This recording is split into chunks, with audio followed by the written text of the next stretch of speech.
Good morning, everyone, and welcome to today's episode of The Boardroom. A very rainy Friday here. We're looking forward to brightening it up with a great conversation. As always, we are live on Facebook. If you have any questions or comments for our interviewees, please do add them below and we'll try to bring them into the conversation as we go. If not, you can watch this back. It will be streamable on who'swho.mt, Malta's leading business portal. Now, you will all have seen, no doubt, that Vodafone has rebranded. The red is gone and it has been replaced by the yellow of Epic. And it's a big rebrand, and we're looking forward to hearing a lot about it. And today we're going to be hearing from three experts who know a lot about what's been going on behind the scenes. They are the CEO of Epic, Tamas Banyai, the CMO, Chief Marketing Officer, Karl Galea, and Chief People Officer, Raffa. Thank you so much for being with me today on The Boardroom. It's great to see you. I'm looking forward to learning all about Epic and understanding what's been going on behind the scenes. Good morning, Joe. Good morning, everyone.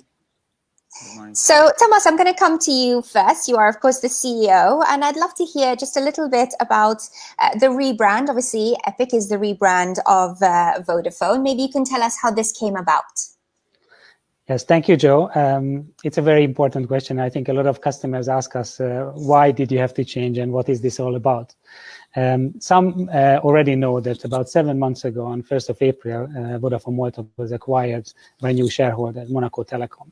And with this change, we joined Europe's fastest growing network, in fact. So a network which is present not only in Monaco and Cyprus, but also beyond through our major shareholder, who is a French entrepreneur, Xavier Niel, who set up Free in France. He controls Italy. In Italy, we have Iliad, but we're also present in other markets. We have an operation called Air in Ireland, Salt in Switzerland, and we have just acquired another business in Poland, which is in the closing stages. So we moved from one international company to another in terms of shareholding. And this brings along a lot of changes, and it was evident that at some point this is also means that we are going to change the brand. We are building on strong foundations, and this is the team which created the great network and service which customers have identified with Vodafone in the past. But at the same time, we bring in some new values. We have some new things to offer, and the brand change was for us a new opportunity to bring this new positive energy to Malta. Gosh, that's so exciting, Tamas. Thank you for giving us such a great introduction there. And maybe, Tamas, you can continue by giving us a bit of insight into what Epic stands for as a brand. Well, first of all, I think this is about this positive energy which I mentioned. I think this year has been a very challenging year in many aspects for all of us. But we feel that all of the changes, we need to look at the positivity and the opportunity as well. And Epic is about removing the limitations, looking beyond the limits which people have in their lives. And for both people and businesses, our brand is about shaking off these limitations. On a more functional level and on a promise level, Epic is about bringing together great network and great value, two things which we feel that both of these are needed for our customers. And Vodafone Malta had been known for great service and network in the past. We wanted to keep that, and we keep the technology. We're keeping and building on the local talent which we have. But we also know that people need great value as well, and we want to make it right by bringing these two essential things together, and Epic is giving great network and great value together. Gosh, well, that's great to hear. Thank you so much, Tamas. And now, Karl, I'd love to come to you. Obviously, marketing is sort of your area. And perhaps you can tell us what the changes to Epic mean for your customers, first of all. Yeah, I think two things. First of all, we're building on what customers love us for. So the great network, which is something tangible. We've worked very hard to invest in a great mobile network, which time and time again from the industry and even from customers has been rated as the best. And that's not all. There's also roaming that we're very much known for. We've actually, since March, invested even more in roaming, and we have now double the roaming footprint of the next alternative that customers have. And finally, we're not just mobile, which is something that is very important already in business. So Epic for Business today already offers more than just mobile. So we offer bandwidth services, we offer telephony, hosting, data center services. So that's definitely something which is really, really important. For customers, we also offer home fiber internet. But then there's something that changes as well, which has come about even when we announced this rebrand, which is the great value. And again, being very tangible with that, we launched unlimited without locking contracts, which is a first in Malta, for the same price of $24.99. We also launched a prepaid value pack, which gives double the value of what customers are used to in the market. And also we launched unlimited plans for business. So in a very tangible way, we are bringing great value. So yeah, what changes? The strengths stay there, great network and all that comes with it. And what changes is the great value that we're bringing to the market. Okay, fantastic, Colin. And how do you think customers, obviously you've given us a variety of reasons there, but how do you think they'll notice these differences? Do you think it's, that it's going to be a very positive experience for customers as they move along? Yeah, first of all, let me go back to what we launched on the day. We did not just launch a new logo and a new look and feel. We also launched a set of unlimited mobile plans. We launched a new website. We launched a new app. We rebranded 7 stores in a few hours. So I'm sure that this was a bit of a big bang approach. And I would say that for some customers, we're still on this journey to explain this great value that is coming along. So yeah, I mean, we've had very positive feedback. The response has been higher than our expectations, which is great. But we're also on the journey of explaining these great benefits that we're bringing to the market. That's great, Karl. Yeah, I certainly remember waking up that morning and seeing that red had turned to yellow. It was a big sort of, wow, what's happened there moment. So congratulations on making that so effective. And in fact, Karl, I'll stay with you to find out a little bit more about the communications channels that you've used for this rebrand and what you've found to be effective. Yeah. As I said, this was a big launch of many things. So there was a huge team of people working on it, and we wanted to do this as very immediate as possible. So the moment we announced, literally a couple of hours after, customers could go in a store or go into the website and start to get the epic experience. So this was something that we really wanted to work on. We also had a bit of a reality with COVID. We would have done things differently if COVID was not around. As some of the people listening might know, we decided that we wanted to launch this in a live stream, which also had the employees and staff watching apart from customers. So yeah, we've used the digital because of COVID. We're continuing to use the digital as well. As I said, it's a journey, especially for existing customers. We are still working to explain the benefits, because this is something that is not just a one-day thing. The new speeds that we have launched, for example, a couple of weeks ago, we've sent 18,000 customers a free upgrade for them to be able to benefit from the new plans. It is something that, of course, we did through one-to-one communications, but it's something that also is one step forward to help us explain the benefits that we've brought to the market. So interesting, Karl. Thank you so much. Tamas, I'd love to come back to you. Obviously, this was a huge rebrand, a very substantial exercise on Epic's part. Did you find it to be satisfying and exciting as you went through the process? And were there sort of any challenges that you faced as well? I think it's been a huge challenge, and I think since day one, and for many customers and for the external audience, this was happening in one day. For those who worked on the project, this has been many months in the making, with a lot of people working on it very heavily. And one of the big changes compared to many other projects is that often you work for months and then you have the launch moment and then you're done. In this case, this is just the beginning. So actually, we worked really hard. We launched, and now we feel that we even have to do even more, because what we launched is a commitment to our customers. On the surface, this looks like a new logo and a new identity, brand identity. But as Karl said, for us, this is not just about changing the surface. This is about what we stand for, what we commit to customers, and the fact the name itself is a huge commitment, and we get challenged on that are we good enough? to match the name. And when we say great network and great value, are we delivering on this? So the work is starting, and the biggest challenge, I would say that after the huge challenge of execution and doing it fast, now the next step is living up to it and making sure that customers understand what we stand for. They understand that we are who they knew, but we are getting better. And actually, this is not a discontinuity, but this is a transformation, but building on the strength and adding more to it, and also living up to the promise. And as Karl said, the response has been sometimes overwhelming. So to be fair, customers are reaching out, they are asking questions, some of them don't know what's going on. And we need to explain, we need to have them on the journey. And that goes with some challenges as well. So in our contact center, for example, today our waiting times are longer than what we want to give as a service to customers, because we have so many customers reaching out with requests. So we are doing a lot of things and adopting to this as well, automating things, launching Q&As, launching Facebook videos, explaining customers what's going on. So it is a journey. This was a project, but it is just the start of the project, and it's very exciting to work on this.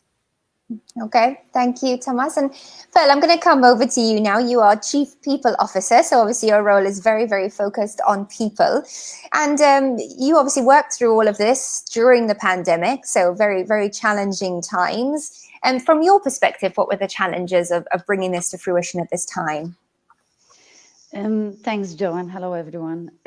Definitely the challenges were many, but with every challenge, there's also an opportunity, similar to what Karl was saying earlier. I think the first thing that we needed to do, if anything, telecommunication during this year became even more and more important. So our first priority needed to be the service that we offer for our customers out there to remain connected, whether it's for work, for personal lives. But then if I have to look at my role and going into Epic itself, our top priority within was the health and safety of our employees. As we know, many employees had to also homeschool their kids. So we needed to make sure that the safety was there through and through, not just for the business, but also for the employees. The challenges when going through a rebranding, I, for one, for example, joined Epic while in lockdown. So I have a personal experience of joining a company that I needed to get to know the people, needed to get to know the processes, everything remotely. Luckily, however, Vodafone, as it used to be, was one of the pioneers to launch remote working on the island. So I could see the sense of warmth and welcome and the fluency that my colleagues had with working remotely. However, when it comes to rebranding, when it comes to changing the look and feel, the culture within, adding values, unlearning what we used to do and learning new things, the challenges were plenty. Also because I, for one, believe a lot in the human interaction. When you see someone face to face is very different to when you're talking to them remotely. We could have done a lot of things had COVID not been here. However, I believe what we managed to do was really and truly a testament of what we stand for. Epic, as Karl mentioned, we managed to transform the island in just a matter of hours, and that was through everyone being aligned on the importance of delivering, but also being safe, so we can maintain the safety within the business as individuals. So I really think that is a truly epic moment. When we also launched the digital launch, it was an example of how we could do things from now onwards. So with that said, I believe that if anyone hasn't watched the launch yet, they can get a taste of what it felt like rebranding through a pandemic. Luckily, however, and here I thank... And where can they do that? Sorry to interrupt you, Paul. If they'd love to see that launch, where can they go? They can go on our Facebook page, Epic. Karl, is there anything that you would like to add to this? Yeah, they can go on the Facebook page, on our YouTube channel, and even on our website. It's all there. Many have seen it, but I'm sure that there are some that haven't. So it's a great opportunity to get a taste of what we're speaking about today. Great. Okay. And sorry, Pat, you were saying? No, I was just saying that is a testament of how we could launch. Like, we all wanted to party. Mainly we're Maltese, so we know how we love to party, and going through this exercise in the summer months and not being to celebrate these moments, we still managed to do that. In fact, the day, D-Day, was a celebration in and of itself with a lot of COVID limitations. But everything that anyone out there saw was the fruit of all the employees coming together and transforming this beautiful company. Oh, thank you, Pearl. That's wonderful to hear. And Tamas, I'll come to you now. Obviously, there have been outward changes, but how has this rebrand changed things for you internally within Epic? I think this is like externally, we are not starting from scratch. We are building on our people, we're building the talent which has been in the company, and we're building on some values which have been also here, and those are very important. So what hasn't changed is the focus on customers, the focus on quality, the focus on innovation. And obviously there are some new things which we are adding with the new shareholders, and those are mainly around efficiency and autonomy. And I think in today's world, these values, everyone recognizes very quickly within the business that this is mandatory, this is needed. I think in a Maltese context, people understand that we need to be relevant, we need to do what is good for Malta, and Epic is even more about that. We do have a strong international background, but this is not about telling us what to do here. It's about helping us achieve what Malta needs to do.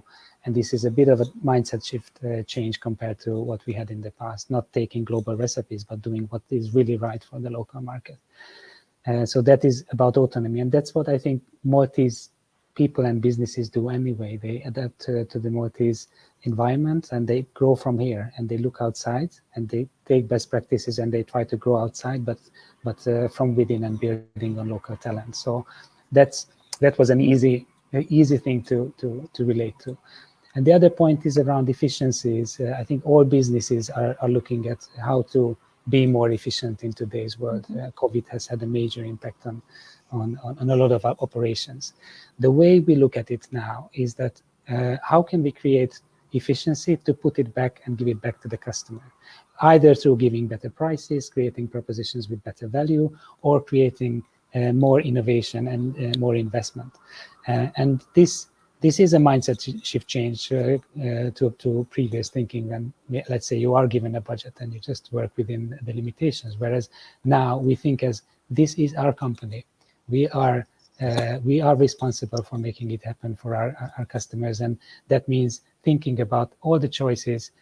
About would I like to be treated as a customer the way we treat customers? Would I spend this money, this €1, €100, €10,000 on something which we are spending money for, if this was my own personal business? Are these the right choices, what we are making? So we are starting to ask questions, but when we translate it into ownership, then it's very easy to identify it. And it was a very good and strong buy-in from the very first day from our team, that they understood that we need to change. We need to change for the better. And this is all for an improvement, and at the end of the day for the consumer. So it went with a lot of communication internally and a lot of engagement, and maybe Pearl can share a bit more about that on what we did to make that happen. In fact, yes, Pearl, I wanted to come to you next. Thank you, Tamas, for that. I mean, any business owner watching will know that a rebrand, a restructure, all of these things can be a very, very complicated process. So how did you manage to get the team on board to sort of buy into this and obviously take it forward the way it needs to the public? It is very interesting, Joe, because even if I had to look back, which we don't get much time to look back because we're so going at such a fast speed. But even in listening to the conversation between Tamas and yourself and Karl, I'm thinking like what Tamas just said and also what Karl said, we are building on very strong foundations, and that's something that we shouldn't take for granted. Like we are building on what has already been known to be the leading Malta's leading mobile network. So there was already a very strong fundamental there that we could then build on, and our aim is to keep on getting better. But as you said, it is quite challenging to also instill a level of engagement, because naturally humans do not react very well to change. So there is a predisposition to resist change. So even internally, we had to go through that process of understanding why we're doing this. But as Tamas said, the buy-in from the get-go and the constant transparent communication, why we're doing this, why we need to do this, and the involvement of the employees to how we can get things better, all align like a chain into then embedding the autonomy, the efficiency, because once you are part of it, and you are allowed the space to own and to share your insights, then there's a sense of belonging that makes it even more natural to understand why we're doing this, and it becomes a very natural process into change. For us, the change was not just a logo change. It's not just a corporate entity, but it is about what we stand for. And as Karl and Tamas explained before, what we stand for is what is the best thing that we can deliver to our customers, and we keep on getting better at that. So we would like to bring things to the next level, and we can only do that if we believe in what we're working on, what we're doing. So staying in touch then during the whole rebranding, particularly because of what we were talking about, COVID, proved to be challenging, but I would say this was more challenging for me being relatively new to the team. But it was also something that, as I mentioned before, with daily huddles, daily check-ins, we have the management team meets on a daily basis. We communicate to the company on a weekly basis, and this is key, through and through, regardless of COVID, regardless of branding. I am a big ambassador of communicating with the whole company on the ins and outs, the good, the bad, and the ugly, and involving as many of our people as possible in the launch. And by people, I mean not just our employees, but also listening to our customers. What is it that we want to be doing? And through our own employees, we get to know that and take it into consideration in our way forward. I don't know, Tamas, I don't know if you would want to add something here, because I feel that you're very strong on this as well. Yes, I do feel strong about the people point, and we have been mentioning the team a lot today. At the same time, I would also like to say a big thank you to all the family members and all the support friends around us who actually have supported us through this journey, because this has been difficult times for even if we didn't have the rebranding, it would have been a challenging times. With this on top, I think it has been a double, triple challenge, and this wouldn't have been possible without the support of each individual in the business. So a huge thank you goes out to the teams, families and friends as well who have been supporting us. So this is all I wanted to add at this point. Very true. Oh, that's definitely very true, Tamas. Such an important thing, isn't it? It's such a big stage to get the support and buy-in of not just your team, but also all of the external stakeholders and everybody helping them. So a very important message there, Tamas. And Karl, I'll come to you now. And, we will have a lot of viewers who might be considering a rebrand, obviously, small and large businesses. This is something that you know a few things about now. So what advice would you offer to those people listening? Oh, Karl, for some reason, we can't hear you. Can you hear me there now? You go. Yes. Sorry about that. I'm not sure I would recommend it after all that we've been saying and how challenging it has been. But no, I think for me, the biggest learning is that a brand is much more than a logo, which sounds very obvious, but we really experience this. And what I mean by this is that you don't just rebrand for the fun of it, you rebrand for a reason. And the reason should always focus on the customer at the end of the day. Like, what does this rebrand really mean for the customer? Because when I go out of the room and come back and now I'm wearing something else, it's a great responsibility that I'm putting on myself, because I need to live up to that promise. So I think, again, we were known in the past years for the successes of the other brand, and now we're launching this new brand. We're very excited about it, but we also have a great responsibility to deliver on that promise. So my advice there is definitely to recognize this, because yes, we did an immediate launch, a big bang launch. We turned Malta in yellow, fine. The day after, we want to deliver on that promise, and the work really starts there. We were discussing this some time ago, and we compared it to when you renovate your house. So if you've been living in that house for a number of years, you like it. Yes, it's comfortable, it's home, but you ignore some of the cracks or the maintenance that needs to happen.